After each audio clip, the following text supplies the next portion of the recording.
Shemote, Êxodo 20, versículo 4, diz assim: não farás para ti imagem de escultura, figura alguma do que há em cima nos céus e embaixo na terra e nas águas debaixo da terra. Olha só, o segundo mandamento é qual? Não fazer imagens de nada. E está dizendo o quê? Não farás para ti. Só que tem um comentário, porque aí, olha, gente, esse comentário foi maravilhoso, porque assim, eu posso falar assim, não, mas tudo bem, eu não vou fazer para mim, e realmente eu não vou fazer, não vou adorar, e blá, blá, blá. Mas olha que comentário fantástico. É, ainda o Luhot Haberit, ele fala o seguinte: a confecção de imagens é proibida. Ó, a confecção de imagens, o fazer imagens é proibido, mesmo que estas não se destinem a ser cultuadas, como quando são exibidas em museus como relíquias do homem primitivo. A existência de tais imagens pode se tornar a causa de alguém em algum lugar escolher adorá-la. A proibição não se aplica menos quando alguém encomenda a alguém para construir uma imagem engessada do que quando se amolda com as próprias mãos. Segundo Maimônides, a culpabilidade decorre de alguém ser a causa dessas imagens que estão sendo feitas. O que isso significa? Eu não posso fazer imagem para mim, eu não devo de imagem nenhuma do que está em cima no céu, do que está embaixo na terra, do que está nas águas. Eu não devo fazer essa imagem para mim, ok? Para mim, não devo colocar na minha casa, não devo, eu vou fazer e vou presentear o Elberson. Não posso. Aí, vamos pensar diferente. Valdilene, mas você não fez para mim. Mas o Elberson gosta de tal imagem, faz para ele. Não, eu não posso fazer para o Elberson. Tá bom, então eu vou fazer porque vai ter eu sou artista plástica, vai ter não sei que nome que dá, vai ter uma exposição e você então faz essa imagem para expor lá. Não, não posso, porque alguém em algum lugar que eu nem sei qual é, pode tornar aquilo dali um objeto de adoração. Tá, então quando a gente fala de imagens, geralmente vem na mente, né, alguns aspas, santos, né? Não, mas anjos, sabe assim? Qualquer tipo de imagem. Qualquer tipo de imagem. Se eu faço uma imagem que vai ser poderá, não é que poderá servir de objeto de culto, que eu vou expor em um museu, não vai ficar na minha casa. Mesmo que fique na minha casa, tá? Vamos dar um exemplo. Eu dei uma imagem para o Elberson. Aí o vizinho do vizinho do vizinho numa festa, o penetra, sabe o penetra que você nem convidou? Você convida seu amigo ou seu primo, né? Vamos colocar um primo na história. Você convida seu primo, aí seu primo traz o amigo do amigo do amigo para a festa que você nem conhece. Aí esse amigo do amigo do amigo do amigo que você não conhece viu aquela imagem lá e começa a adorar. Eu sou responsável por isso. Entendi. Eu não posso fazer para mim, eu não posso fazer para expor em um museu, e entendam, expor em um museu, vamos tirar a palavra museu? Eu não posso fazer para mim, e eu não posso fazer para ficar exposto em qualquer lugar. Porque se eu der para o Elvis, vai ficar exposto na casa dele, porque a esposa vai colocar na estante para poder decorar. Sim. Ok? Ainda mais se for presente de alguém querido, né? A pessoa vai colocar no melhor lugar que puder. Pô, foi aquela pessoa que me deu. Me veio a pergunta, Valdilene, o que eu faço se a minha mãe me pedir uma imagem de presente? Não dê. Um abraço. Mas, Valdilene, você vai falar mais à frente sobre honrar pai e mãe. Você vai falar mais à frente de honrar pai e mãe. E agora? A Bíblia diz em Romanos 13 e que a gente deve ser submissa a toda autoridade, desde que essa autoridade não nos faça pecar contra o Criador. Ok? Aí, Atos 4, se não me falha a memória, Kefa fala assim, antes ele apanhou pra caramba e voltou a pregar, e aí vai lá os responsáveis, né? os governantes, mas caramba, a gente fala, te proibiu de pregar aqui a palavra. Aí o que ele fala? Antes importa obedecer ao Criador do que aos homens, às autoridades. Então, nós só podemos desobedecer. Gravem isso aqui, pessoal. Ó, nós só podemos desobedecer às autoridades quando elas nos incitam a transgredir a Torá. Fora isso, obedeça. Ok? Se um determinado presidente mandou fazer tal coisa, se isso não é uma transgressão da Torá, não importa se você gosta ou não gosta, obedeça. Ah, se a sua mãe, seu pai, seu marido, mandou, seu chefe mandou você fazer tal coisa, se não vai transgredir a Torá, obedeça. Você está ali para obedecer, ok? Então, é isso a gente falaria lá em honrar pai e mãe, mas já estamos aqui, vamos aqui que serve para alguém. Outra coisa, versículo, a gente está no versículo 2, certo?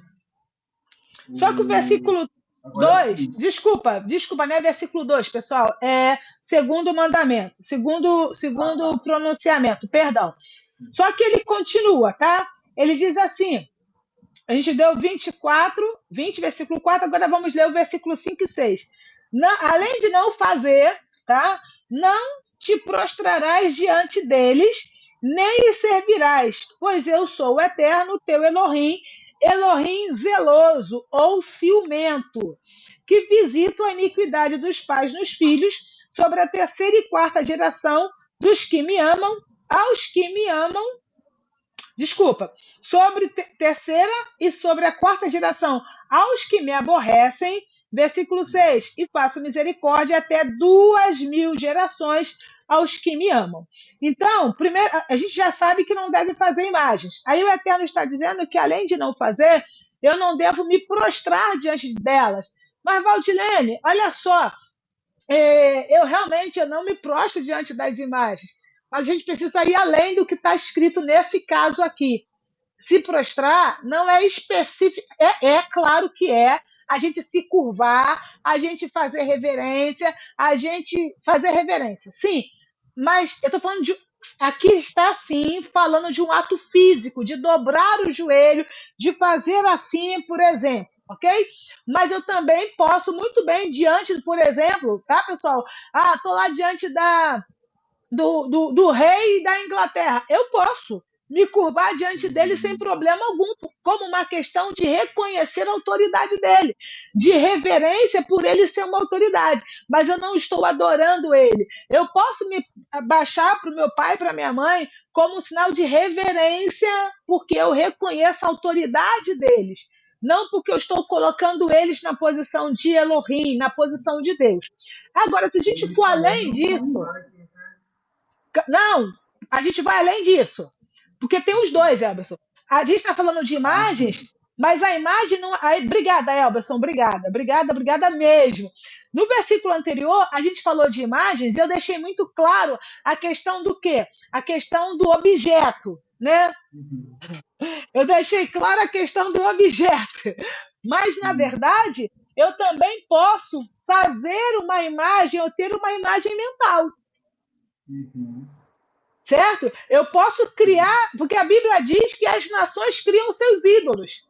Então, quando alguém decidiu adorar o sol, foi que essa pessoa quis fazer do sol o seu objeto de adoração. Então, eu, Valdilene, também faço essa... Quando eu tenho uma imagem elevadíssima do Elberson, a ponto de, por exemplo, temer o Elberson, eu posso estar tendo o Elberson como Deus diante de mim. E esse ter o Deus diante de mim está falando de quê? Está falando de idolatria. E aí a idolatria, o que é idolatria, pessoal? Idolatria não é apenas eu me prostrar diante de uma imagem, não é eu rezar para uma imagem. Idolatria é quando eu coloco alguém no mesmo patamar ou superior ao Criador. Então, quando eu digo o seguinte, o Elberson não me promoveu no meu trabalho, eu estou colocando o Elberson superior ao Criador, dizendo que o Elberson tem o poder de me promover ou não, no lugar do Criador, quando na verdade é o Criador que utiliza o Elberson para me promover ou não. Então, obrigada, Elberson, por essa contribuição agora. Porque não terás outros deuses, está falando de quê? De idolatria. E aí a gente idolatra. Por exemplo, domingo, vamos pensar aqui no domingo, né? Não, domingo eu não vou para o culto porque vai ter o Fla-Flu. Isso é idolatria. Sábado, final da Libertadores. Depois da Libertadores é qual, Elberson? Que vai o campeão da Libertadores com o campeão lá. O Mundial. Não, já bate, vai ter o Mundial, não vou para a sinagoga não vou para o estudo não. Idolatria. Entende? Não, eu não vou fazer tal coisa, porque se eu fizer tal coisa, fazer tal coisa não ficou muito legal. Mas assim, o diabo vai me pegar. E, tirando a questão de ser ou não uma transgressão da Torá, idolatria. Entende? Então, inclusive nossos sábios dizem que a gente costuma brigar, aspas, com o objeto errado. Por exemplo, quando a gente apanhava quando era criança, a gente não ficava com raiva do chinelo, do cinto ou da sandália. Então, o chinelo, o cinto, a sandália são só os anjos que o Eterno envia para trabalhar com a gente. Por isso que não cabe a gente ficar chateado com as pessoas, porque elas são só instrumentos do Eterno, como o chinelo, a sandália e o cinto. Então, não terás outro Deus, dizer, não faça idolatria. Olha, eu não vou fazer tal coisa, enfim, tá? Então, voltando para o versículo 5, não te prostrarás diante dele, além de ter o ato físico, mas está falando também do prostrar interno, tá? Então, a gente precisa tomar cuidado para a gente não se prostrar e nem servir a essas... Olha, eu vou ser boazinha, serviço, ok? Eu vou ser boazinha com o Elberson, porque se eu for boazinha com o Elberson vai me promover. Eu estou te idolatrando. Eu estou me prostrando diante de ti. Eu vou fazer tudo que o Elberson quer. Criança é assim, né? A gente não vai entrar nesse mérito. Eu vou ser bonzinho com meu pai para me ganhar a bicicleta no final do ano. Criança não tem maturidade, mas nós adultos, quando agimos assim, nós estamos praticando idolatria, porque nós estamos colocando na mão de alguém que não tem o poder para resolver a nossa situação. Conseguiu compreender, Elberson? Sim. Perfeito. Me perdoe a expressão, mas pessoal, vocês conseguem entender que o buraco é mais embaixo? Entende? Uma expressão bem mais popular, é muito mais sério, tá? Aí vem aqui, Elberson, o que você entende desse versículo? O 5 e o 6, o finalzinho. Eu sou Deus zeloso, que também é Deus ciumento, que visita a iniquidade dos pais nos filhos, sobre a terceira e quarta geração, aos que me amam, aos que me aborrecem, cismei com isso, aos que me aborrecem, e faço misericórdia até milhares, ou até 2.000, que é um simbolismo de milhares, que é mais de uma geração aos que me amam. Então, na hora que você leu, eu não tinha parado para pensar dessa forma, fiquei impressionado com esse versículo. Porque aos que eu faço misericórdia a milhares dos que me amam, né? E aos que guardam os meus mandamentos. E o que odeio vai até a terceira e quarta geração, né? Eu vejo aqui Deus muito bom, né? Porque assim, os que odeiam vai a terceira e quarta geração, mas os que amam ele tem misericórdia até os milhares, vai muito mais além que isso. Então, mesmo ele sendo assim, então você não vê um Deus assim, pode-se dizer assim, rancoroso, né? É claro que odeio, então ele vai querer sua justiça, mas até a quarta geração. Assim, a gente parando pensando, nossa, até a quarta geração é muito, mas ele é Deus, podia ser para sempre. Às vezes lá, a quinta, sexta, não tinha nada a ver com isso, não fez nada, ia estar ali sofrendo consequências, mas não, até a quarta geração. E os que amam, ele tem misericórdia, eu faço misericórdia a milhares dos que me amam e os que guardam meus mandamentos. Perfeito por complementar com os que guardam os meus mandamentos. Perfeito. Você usou uma expressão muito legal, tá? a pessoa da terceira e quarta geração que não fez nada. Essa é a parte legal. Segura, grava para mim essa parte que a gente vai voltar nela, que eu vou falar várias coisas aqui, mas a gente vai voltar nela. Olha só, Elberson. Esse versículo é utilizado para falar de maldições hereditárias no sistema tradicional religioso, né? Então, esse é um versículo muito utilizado para trabalhar quebra de maldições, retiro de libertação. É um versículo chave para essa finalidade. E o que acontece? O Eterno diz que ele visita a iniquidade. Você leu aquele texto para mim lá de 1 João, né? O que é pecado? Se lembra? Acha ele para mim, por favor. Pecado é transgredir a Torá. Acha essa referência para mim, por gentileza. Então, o Eterno diz que ele visita a iniquidade dos pais nos filhos até a terceira e quarta geração. No grego, a palavra iniquidade é anomia. O A tem é o prefixo para negação. Inomia, lei. Então, a não, inomia, lei, não lei. Então, o que é iniquidade? Iniquidade é a transgressão da lei. Ou seja, tá onde? Achou, Elvis? Quando achar, você me fala. Todas as vezes que a Valdilene transgride, ou seja, desculpa, quando que a Valdilene peca? A Valdilene peca quando ela transgride a Torá. Vamos lá, pessoal, eu sempre falo isso. Anotem, por favor, anotem isso aí, de verdade. O que é a Torá? Se você anotar isso, você nunca mais vai se confundir com as palavras de Paulo. Vou nem falar de Shaul Rachalia, para Paulo. Se você gravar isso, você nunca mais vai se esquecer ou vai ficar confuso com o que Paulo está falando. Porque uma hora Paulo fala bem da lei, a outra hora, no versículo seguinte, Paulo fala mal da lei. Gente, o que Paulo está falando? Então a gente vai entender isso aqui agora de uma vez por todas. Primeiro, achou o versículo, Elberson? Fica em 1 João, capítulo 3, versículo 4. Aí diz assim: todo aquele que pratica o pecado e transgride a lei, de fato, o pecado é a transgressão da lei. Todo aquele que comete pecado transgride a lei. Então, o que é pecado, pessoal? Pecado é a transgressão da lei. Então, quando eu não pratico a lei, quando eu deixo de fazer o que a lei está dizendo, e aí vamos trocar só aqui didaticamente, vamos trocar a palavrinha lei para mandamento. Quando eu não faço o que o mandamento está dizendo, eu estou pecando.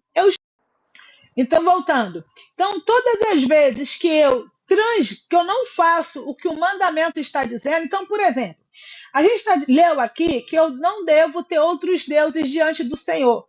Então, quando eu faço um outro Deus diante do Senhor, o que eu estou fazendo? Transgredindo a lei / mandamento.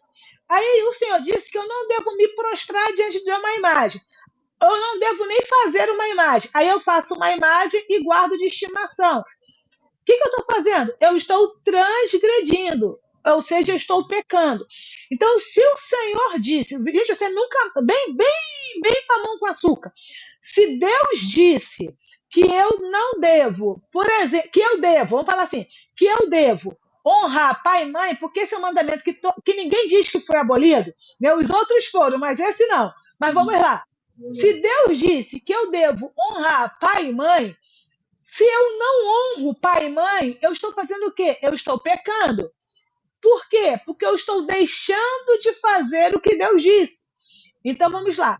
Todas as vezes que eu deixo de fazer o que Deus disse, eu transgrido a lei. Porque o pecado é pecado igual transgressão da lei. Vamos tirar esse E e colocar igual? 1 mais 1 igual a 2. Então, o pecado é igual, né? Transgressão da lei. Então, vamos lá. Anota aí, Elberson, para você nunca mais esquecer e você de casa nunca mais esquecer também. Eu falo aqui, nós falamos o tempo todo Torá, Torá, Torá, Torá. O que é Torá? os 5 primeiros livros da Bíblia compõem a Torá, ok? E aqui, especificamente, no capítulo 20 de Shemot, o que o Eterno fez? O Eterno, antes, ele só estava oralmente, Elberson, tá? As pessoas só conheciam os mandamentos de forma oral. Por exemplo, a circuncisão. O Eterno mandou Abraão se circuncidar. Então, foi um mandamento que o Eterno deu para Abraão e a sua posteridade, mas estava só verbal. Quando Moshe vem, o Eterno faz o seguinte: olha, vamos fazer diferente? Vamos colocar por escrito agora? Então, olha só, a Torá são os 5 primeiros livros. Quando os discípulos e quando os profetas, quando Yeshua fala sobre as escrituras, eles estão se referindo ao quê? Aos 5 primeiros livros da Bíblia e ao Tanar. O que é Tanar?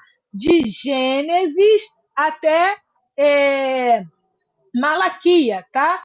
Isso é o Tanar. Essa é a Bíblia hebraica. Essas são as escrituras que eles tinham. Agora, essa é a coisa para você. Estou te dando um pano de fundo. Agora é para você anotar. O que é Torá? Torá significa instruções do Eterno. Tá? Então, coloca assim: Torá igual a lei, que é igual a instruções do Eterno.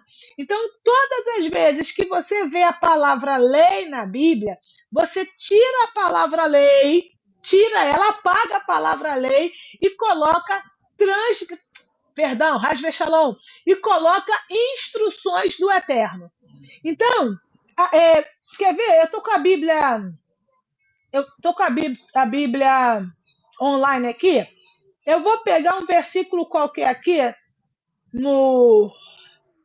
em Romanos.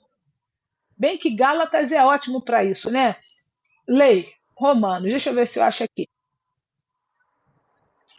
Em Romanos 12, em Romanos 2,14, peguei qualquer versículo, tá?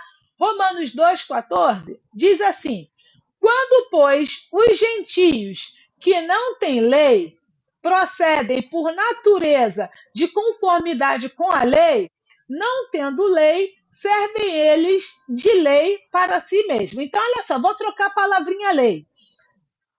Quando, pois, os gentios que não têm as instruções da Torá procedem por natureza de conformidade com a instrução da Torá, não tendo instrução da Torá, servem eles de instrução da Torá para si mesmo. Então a gente percebe que nesse versículo aqui, a gente já consegue ver que não tem como Paulo está abolindo, falando de abolição da lei.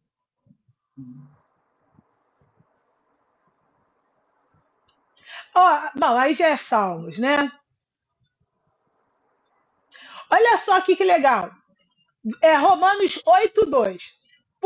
Porque a lei do Espírito da vida em Cristo Jesus te livrou da lei do pecado, da lei do pecado, e não do pecado, da lei do pecado e da morte.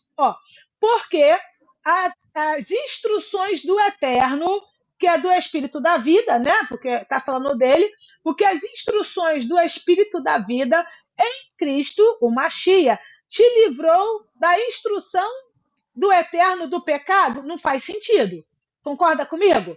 Te livrou da instrução do Eterno do pecado, porque o Eterno não vai nos instruir para pecar. Então, essa lei aqui já não é mais essa lei da instrução, é de outra lei. E aí eu já vou te falar de que outra lei, apesar de estar falando aqui que é a lei do pecado e da morte. Então, quando Paulo combate a lei, o que o Paulo está fazendo? Existe uma coisa no judaísmo chamado alahá. O que é alahá? Alahá, traduzindo no literal, forma de agir, forma de se portar, forma de se conduzir. Então, existem coisas que o Eterno diz para a gente fazer, mas ele não disse como fazer. Certo? Ele não disse como fazer. E aí, por exemplo, honrar pai e mãe. Ele não disse como se honra pai e mãe. Aí vem os nossos sábios e criam uma alahá com instruções para honrar pai e mãe. Mas aí vem Yeshua e combate o quê? Yeshua combate a instrução do Eterno ou Yeshua combate alguns exageros que eles estavam fazendo em relação a Alahá, Sim. tá? Vamos Combate pensar exagero, né? que é Alahá. Então, por exemplo, tá? Vou dar um exemplo aqui muito legal. A Bíblia fala para guardar o Shabat, a gente vai entrar nisso ainda esse mês, Hashem. Aí eu digo para o Elberson o seguinte, Alahá.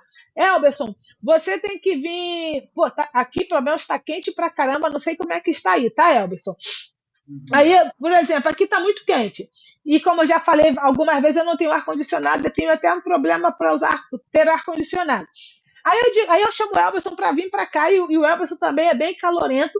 Um exemplo qualquer. Aí eu digo que o Elberson tem que estar, além de estar de terno e gravata, um exemplo, ainda tem que estar de pullover, sobretudo, cachecol. Nossa! Tem que ser assim. Então, o que Yeshua estava combatendo não era o Elberson guardar o Shabat, mas era o fato de eu dizer que só tem que ser daquela forma. Ok? Isso é contra a palavra. Era isso que Yeshua e que Paulo e que todos os demais estavam combatendo. Tá bom? Então, vamos lá. Voltando ao nosso versículo. O Eterno diz assim, e faço... visito a iniquidade, ou seja, o que é iniquidade, Elberson? Iniquidade é a transgressão da Torá. Então o Eterno vai visitar. Você falou assim, não fez nada, né? Ali à toa, né? Então eu falei, guarda essa palavrinha. Sim. Que é o transgredir a lei, né? O mandamento. Não, quando você falou do versículo, eu falei, guarda essa palavra que a gente vai pegar. Visita a iniquidade até a terceira e quarta geração. Terceira e quarta geração. O cara tá ali de bobeira à toa, tá? Não fez nada, sim. O Eterno vai visitar a iniquidade dos pais nos filhos, a transgressão das instruções dele. Eu vou até começar a falar diferente para ficar claro. Ele vai visitar as transgressões das instruções que ele deu, as instruções dele, que é a Torá, que é a lei dele, dos pais fizeram nos filhos até a terceira e quarta geração, desde que os filhos também transgridam da mesma forma. Então, olha só, a minha bisavó, um exemplo aqui, a minha bisavó era prostituta, tá? Aí, a minha avó viu esse comportamento dela e se tornou prostituta também. Cometeu a mesma iniquidade. A minha mãe, que sabia que a minha bisavó e que minha avó era prostituta, também foi prostituta. Agora vem eu. Se eu me tornar, porque eu sou a quarta geração, se eu me tornar prostituta, aí o Eterno visita da bisavó, da avó e da minha mãe em mim. Mas se eu começar a cumprir os mandamentos dele, aí o que acontece? A partir de mim, o meu filho que cumpriu os mandamentos, o meu neto que cumpriu, o meu bisneto que cumpriu, o meu tataraneto que cumpriu, até 2.000 gerações, que esse 2.000 é simbólico, tá? Porque é milhares. A partir do momento que todos nós cumprirmos, não haverá a visitação da iniquidade. Por quê? Porque a gente está cumprindo. Se eu cumpro, não tem iniquidade. Sabe aquela história? Exatamente. Aí tem quebra. Não adianta eu ir para culto de libertação. A libertação está em quê? Em eu fazer o quê? Como você leu, que eu não li? Dos que me amam e guardam os meus mandamentos. O que é guardar? Eu vou pegar essa Bíblia aqui, que contém os mandamentos do Senhor, vou colocar ela numa caixinha de presente e vou colocar guardadinha na minha estante? Não, guardar é cumprir. Dos que cumprem. Aí o Eterno não visita a iniquidade. É aquela história, a bisavó morreu de câncer, a avó morreu de câncer, a mãe morreu de câncer, e se eu continuar praticando os mesmos pecados, eu também vou morrer de câncer. Só, pessoal, deixa eu deixar claro aqui. Valdilene, eu não sou prostituta, eu não roubo, eu não matei ninguém. Tá, isso são pecados muito clássicos. Mas existem outros que a gente vai mencionar aqui e que nós praticamos todo santo dia. Todo santo dia. E que precisamos rever. Então, isto é visitar a iniquidade dos pais nos filhos até a terceira e quarta geração. Mas se nós retermos nas nossas mãos as escrituras do Eterno, aí sim a gente vai conseguir se livrar disso. Por quê? Porque Devarim 24:16 diz que os filhos não morrerão pelos pecados dos seus pais. Tá ok? Então, nós não estamos aqui e não vamos. Então eu estou assim porque minha mãe pecou. Não. Eu estou assim porque eu estou fazendo a mesma coisa que minha mãe fez. Porque eu não vou morrer porque minha mãe era prostituta, eu vou morrer então porque minha mãe foi prostituta? Não. Eu vou morrer porque eu não fiz. Existe uma palavra que eu quero introduzir aqui para vocês, que é tikkun. O que é tikkun? Tem duas traduções, conserto e retificação. Eu percebi que minha mãe, minha avó, minha bisavó, elas têm um probleminha numa determinada área, eu tenho que fazer tikkun ali, ou seja, agir contrário. Tá? Então, vou dar um exemplo. Eu venho de uma família, ou eu percebo em mim que eu sou muito soberba. Um exemplo, eu tenho que agir contrário à soberba para ter uma retificação. Tá? Eu vou dar um exemplo para vocês que me veio à mente esses dias. Eu falei, caramba, é um exemplo literalmente pessoal. A minha mãe, ela foi abandonada pela minha avó, deixada literalmente no mato, literalmente, com uma instrução de como chegar nela, e o apelido da minha mãe é Dica, sabe assim, deixaram uma dica de como chegar nela. E o apelido da minha mãe é Dica. E a minha mãe ficava com a minha avó, então, com a avó dela, desculpa, ficava com a avó dela, porque a avó dela trabalhava no orfanato, então minha mãe ficava lá, né, nesse orfanato. Então foi chamado até na época de colégio interno. Minha mãe foi criada lá. E aí o que acontece? Quando eu tinha, até anotei isso que eu estava fazendo um negócio, eu vou explicar aqui o que eu estava fazendo, eu falei até que faltando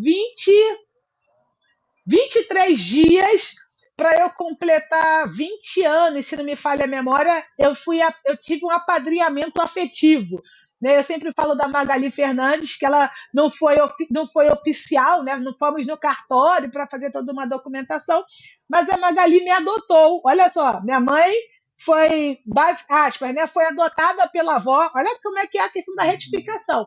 Minha mãe foi adotada pela avó, eu fui adotada, né? Pela Magali, que até hoje eu chamo de mãe, e disse para ela, né, inclusive que eu aprendi a ser filha, aprendi a ser esposa, aprendi a dar, aprendi muita coisa com ela. E hoje, literalmente, essa semana eu mandei aqui para NAPSE, é um fórum aqui da Vara da Infância, eu mandei documentos para lá, eu mandei um e-mail para lá, porque eu quero trabalhar num orfanato com cursos, né, que eu forneço. Entende, Elber, essa questão da retificação? Então, assim, minha mãe foi adotada, de certa forma, não, minha mãe foi adotada pela avó, eu fui adotada por essa família, olha só, a questão da retificação. E agora eu vou ao orfanato, não mais especificamente nesse caso para adotar, mas eu vou lá para quê? Porque, por exemplo, a minha mãe, e com muito orgulho eu falo isso, quando ela saiu do colégio interno, ela trabalhou como empregada doméstica e sofreu demais. Agora eu quero ir lá para poder, como coach e mentora que sou, poder ajudá-los a se profissionalizarem. Eu quero trabalhar com jovens para quando eles saírem de lá não ficarem perdidos. Consegue entender a questão da retificação? Então, assim, vocês precisam descobrir qual é a retificação que vocês precisam fazer. Qual é a história da sua família que você está incluso? Ok? Pergunta, Elberson, fala. Não. Tranquilo até agora. Ok? Então, assim, e aí, se você faz a coisa correta, vamos colocar dessa forma, correto não tem a ver com caráter, tá? Sim, tem a ver com caráter, mas não é igual a gente falou lá no início, o Elberson falando de qualidade, tem sim a ver com qualidade, mas está mais ligado à instrumentalização. E aqui não é que você tem que ser uma pessoa correta, que sim, você tem que ser uma pessoa correta, mas a ideia mesmo é a questão dos mandamentos que a gente está cumprindo, tá?